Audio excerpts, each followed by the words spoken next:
Friends ఇదే Poco F6 సంబంధించిన Deadpool edition. Actually ఇంతకుముందు తీసుకొచ్చిన పోకో F6 లాంటి ఫీచర్సే, కాకపోతే ఈసారి డిజైన్ పరంగా ప్లస్ కొన్ని ఫీచర్స్ అయితే చేంజ్ అయ్యాయి. అవేంటి అనేది నేను మీకు అన్బాక్సింగ్ చేసి చూపిస్తాను. మరి ఫటాఫట్ అన్బాక్సింగ్ అయితే చూసేయండి.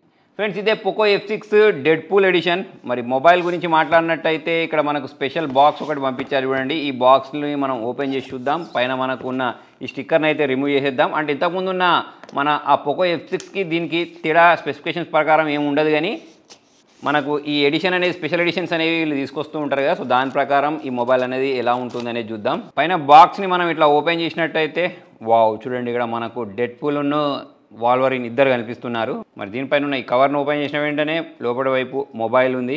మరి ఈ కలర్ కాంబినేషన్ అలానే కనిపిస్తుందండి. డెడ్పూల్ ప్లస్ వాల్వరిన్ సంబంధించిన కలర్స్ దీనిలో కనిపించేస్తున్నాయి. మరి బాక్స్లో నుంచి దీన్ని ఇట్లా బయటికి తీద్దాం. నెక్స్ట్ ఇటువైపు నుంచి మనం దీన్ని బయటికి తీద్దాం. ఇక్కడ మనకు ఇంకొక బాక్స్ని ప్రొవైడ్ చేశారు చూడండి.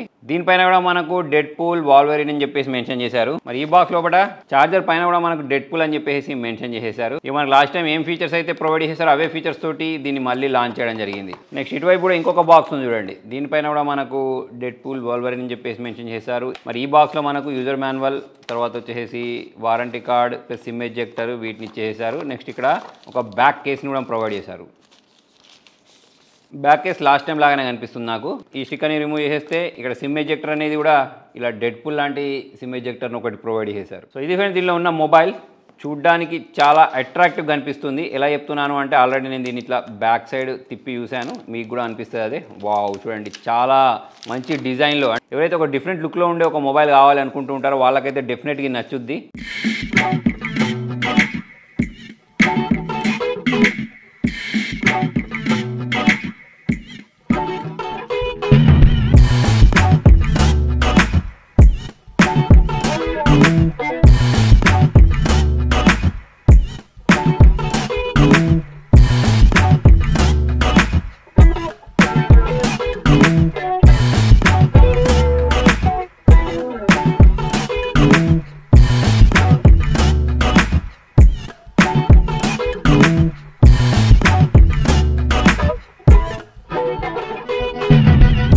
బ్యాక్ సైడ్ ఉన్న స్టిక్కర్ గురించి మాట్లాడినట్టయితే ఇదే కొంచెం మనకు అట్రాక్టివ్గా కనిపిస్తుంది. డెడ్పూల్ అయినా లేకపోతే వాల్వరిన్ అయినా వీళ్ళకి సంబంధించిన ఈ ప్రింటింగ్ అనేది బాగా చేశారు వీళ్ళు. కొంచెం గ్లాసీ ఫినిష్ లాగా మనకు అనిపిస్తుంది చూడండి. ఇక మిగతా స్పెసిఫికేషన్స్ గురించి మాట్లాడినట్టయితే సేమ్ టు సేమ్ ఈ valve rockers, power on buttons అయినా కానివ్వండి, సైడ్ ఫింగర్ ప్రింట్ సెన్సార్ గురించి మాట్లాడినా, నెక్స్ట్ మొబైల్లో ఉండే ప్రాసెసర్ గురించి మాట్లాడినా అన్ని సేమ్ టు సేమే ఉంటాయి. గేమ్ ఆడి చూద్దాం.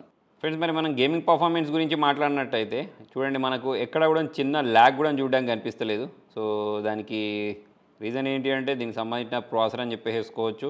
సో మరి చాలా పవర్ఫుల్ ప్రాసెసర్ని యూజ్ చేసిన కారణంగా మనకు గేమింగ్ పర్ఫార్మెన్స్ అనేది ఈ రేంజ్లో ఉందని చెప్పేసి మనం అనుకోవచ్చు. సో ఫ్రెండ్స్ చూసారు కదా మరి అన్బాక్సింగ్. మరి మొబైల్ గురించి మాట్లాడినట్టయితే మొబైల్ డిజైన్ అనేది బాగుంది. నేను అన్బాక్సింగ్లో చెప్పినట్టే ఇక్కడ బ్యాక్ సైడ్ మనకు ఈ రెడ్ కలర్ ప్లస్ సైడ్లో మనకి ఇచ్చిన బ్లాక్ కలర్ కాంబినేషన్ కారణంగా మొబైల్ అనేది అట్రాక్టివ్ కనిపిస్తుంది. అంతేకాకుండా బ్యాక్ సైడ్ వీళ్ళు ప్రొవైడ్ చేసిన ఈ డెడ్పూల్ 3D స్టిక్కర్ లాంటిది ఏదైతే ఉంటుందో ఇది కూడా మనకు చూడడానికి చాలా అట్రాక్టివ్ కనిపిస్తుంది. సో మరి బ్యాక్ సైడ్ బిల్డ్ క్వాలిటీ గురించి మాట్లాడితే ప్లాస్టిక్ బిల్డ్నే యూజ్ చేశారు మొత్తం.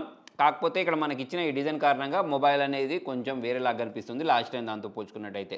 బ్యాక్ సైడ్ అదే 50+8 మెగాపిక్సెల్ బ్యాక్ కెమెరా ఇచ్చారు. ఇక్కడ మనకు ఈ ఫ్లాష్ లైట్ ఉంటుంది చూసారు, దీనిలో కూడా మనకు ఈ డెడ్పూల్కి సంబంధించిన లోగోని ఇచ్చిన కారణంగా అట్రాక్టివ్ కనిపిస్తుంది. ఫ్రంట్ సైడ్ గురించి మాట్లాడితే 6.67 ఇంచెస్ సంబంధించిన డిస్ప్లేని ప్రొవైడ్ చేశారు. అమోలెడ్ డిస్ప్లేనే ఇది. దీనిలో మనకు 2400 నిట్స్ బ్రైట్నెస్ అయితే ప్రొవైడ్ చేశారు. దీనిలో మనం కంటెంట్ చూసేటప్పుడు ఎటువంటి ప్రాబ్లం అయితే ఉండదు. ఈ మొబైల్ నాకు నచ్చిన ఇంకొక మంచి విషయం ఏంటి అంటే ఫ్రంట్ సైడ్ మనకు బెజిల్స్ అనేవి నామమాత్రంగా ఉన్నాయి. సో బెజిల్లెస్ ఎక్స్పీరియన్స్ వస్తుంది. కాకపోతే ఈ మొబైల్ అనేది కర్వ్డ్ డిస్ప్లే మొబైల్ కాదు, చాలా మంది అది కోరుకుంటూ ఉంటారు కదా, కాకపోతే వాళ్ళని ఉద్దేశించిన మొబైల్ కాదు ఇది. అయితే సెంటర్ పంచ్ హోల్ డిస్ప్లే ఇచ్చిన కారణంగా మొబైల్ అనేది ఫ్రంట్ సైడ్ నుంచి అయితే నాకు ప్రీమియంగా అనిపించింది. ప్లస్ చేతిలో ఇన్ హ్యాండ్ ఫీల్ అనేది కూడా బాగుంది. నెక్స్ట్ పోకో మొబైల్ అన్న వెంటనే పర్ఫార్మెన్స్ అనేది బాగుంటుంది. స్నాప్డ్రాగన్ 8 Gen 3 4nm ఆర్కిటెక్చర్తో బిల్డ్ అయిన ప్రాసెసర్ యూస్ చేశారు. 1.5 మిలియన్ కంటే ఎక్కువగా స్కోర్స్ అనేవి దీనిలో రావడం జరిగింది. ఆల్రెడీ పోకో F6లో అదే ప్రాసెసర్, దీనిలో కూడా అదే ప్రాసెసర్. అయితే ఇక్కడ మనకు బ్యాక్ ప్యానల్ మాత్రమే తేడా, మిగతా అంతా సేమ్ టు సేమ్. సెల్ఫీ గురించి మాట్లాడితే 20 మెగాపిక్సెల్ సెల్ఫీ కెమెరా దీనిలో ప్రొవైడ్ చేశారు. అయితే ఎవరైతే ఎక్కువగా గేమింగ్ చేయాలి అనుకుంటూ ఉంటారో వాళ్ళకైతే దీనిలో చాలా మంచి ఎక్స్పీరియన్స్ వస్తుంది. ఎక్కడ కూడా మనకు ఫ్రేమ్ డ్రాప్స్ అయినా కానివ్వండి, ల్యాగ్స్ అయినా కానివ్వండి లేకుండా హై ఫ్రేమ్ సెట్టింగ్స్లో అయితే గేమింగ్ని ఆరాంగా చేసేసుకోవచ్చు. దీనిలో మనకు LPDDR5X ర్యామ్తో పాటు UFS 4.1 స్టోరేజ్ టైప్ని యూస్ చేశారు. దాని కారణంగా రీడ్ స్పీడ్, రైట్ స్పీడ్ కూడా చాలా ఫాస్ట్గా ఉంటుంది. స్టీరియో స్పీకర్స్ని ప్రొవైడ్ చేశారు. ఇక ఛార్జింగ్ గురించి మాట్లాడితే 5000 mAh బ్యాటరీ చేయడంతో పాటు 90 వాట్స్ ఫాస్ట్ ఛార్జర్ని బాక్స్లోనే ప్రొవైడ్ చేస్తారు. దీని కారణంగా మనం 40 to 45 మినిట్స్లో మొబైల్ని ఫుల్గా ఛార్జ్ చేసుకోవచ్చు. ఇక మీకు బ్యాటరీ బ్యాకప్ గురించి మాట్లాడితే ఆరాంగా వన్ డే వరకు అయితే ఇది బ్యాటరీ బ్యాకప్ ఇచ్చేస్తుంది. ఈ కెమెరా పర్ఫార్మెన్స్ గురించి మాట్లాడినట్టయితే ఇది కెమెరా సెంట్రిక్ ఫోన్ కాదు, ఎస్పెషల్లీ గేమింగ్ దృష్టిలో పెట్టుకొని లాంచ్ చేసిన వాడిన ఫోన్ కాబట్టి మనకు పర్లేదు, ఫొటోస్ అనేవి మరీ దరిద్రం కాదు కానీ బాగానే ఫొటోస్ని క్యాప్చర్ చేయగలుగుతుంది. అయితే ఈసారి దీనిలో 4K 60 FPS రికార్డ్ చేసుకోవచ్చు బ్యాక్ క్యామ్ యూస్ చేసి, 30 FPS కాకుండా. సో అదొకటి తేడా కనిపించింది. అయితే మీరు దీంతో క్యాప్చర్ చేసిన కొన్ని శాంపుల్స్ అయితే యూస్ చేయండి.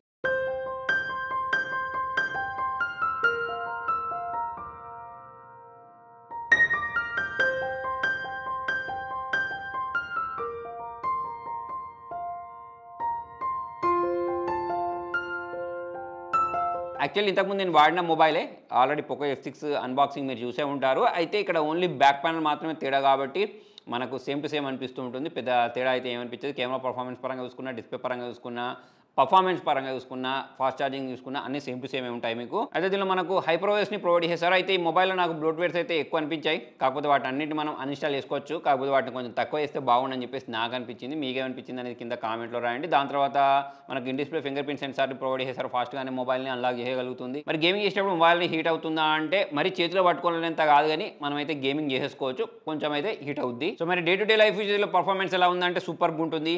ప్రాసెసర్ తోటి మీరు అన్ని రకాల మల్టీ టాస్కింగ్లు అయితే చేసుకోవచ్చు. తర్వాత వైడ్ వన్ L1 సపోర్ట్ అయితే ఉంది. నెట్ఫ్లిక్స్ అయినా లేకపోతే యూట్యూబ్ అయినా అవన్నీ చూసేటప్పుడు మనకు ఎటువంటి ప్రాబ్లం లేకుండా కంటెంట్ కన్జ్యూమ్ అనేది బాగుంటుంది. సో మొత్తానికి ఫ్రెండ్స్ ఇవాళ వీడియోలో మరి పోకో F6 డెడ్పూల్ ఎడిషన్ ఎలా అనిపించింది కింద కామెంట్లో రాయండి. మరి ప్రైజింగ్ అనేది ఆల్రెడీ మనకు దానిలో అనిపిస్తుంది 33,000 ఏముంది. మళ్ళీ బ్యాంక్ ఆఫర్స్ అవి కలుపుకుంటే ఇంకొంచెం తక్కువకి వస్తుంది. ఎవరైతే ఎక్కువ గేమింగ్ చేయాలి అనుకుంటూ ఉంటారో, స్పెషల్ ఎడిషన్ మొబైల్ కావాలనుకుంటారో వాళ్ళకైతే మొబైల్ నచ్చే అవకాశాలు ఉన్నాయి. సో మొత్తానికి ఫ్రెండ్స్ ఇవాళ వీడియోలో మరి మీకు నచ్చినట్లయితే లైక్ చేయండి, షేర్ చేయండి. Thank you.